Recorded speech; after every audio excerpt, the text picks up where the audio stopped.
Bonjour à tous, bonjour à toutes. Donc je suis, comme la plupart d'entre vous, un jeune pêcheur débutant, et donc j'ai été confronté à plusieurs soucis par rapport à l'installation, par rapport au matériel, par rapport à ce que je devais acheter, ce que je devais pas acheter, la qualité des produits que je devais prendre, le budget que ça pouvait engendrer. Donc aujourd'hui dans les futures vidéos que je vais faire, je vais tenter d'éclaircir au maximum les choses, car les ayant moi vécu depuis que je me suis lancé dans cette activité extraordinaire qu'est la pêche.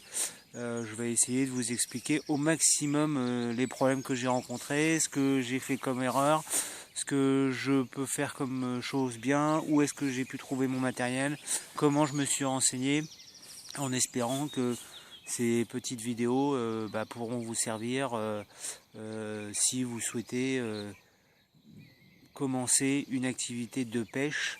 Alors la plupart de mes vidéos seront faites sur un étang qui est basé dans la région rouennaise. C'est des grands étangs qui ont été construits, qui ont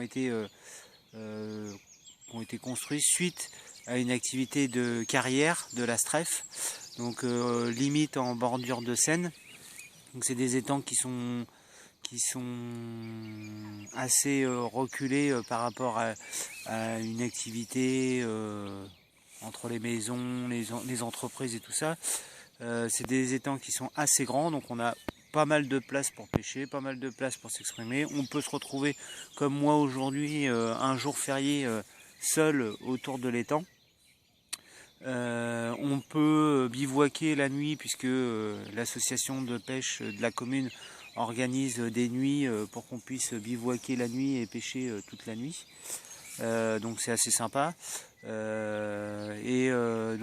niveau de la population des poissons, brochets, cendres, carpes, peut-être quelques perches, de l'esturgeon, dans un bassin qui va a priori être voué à disparaître.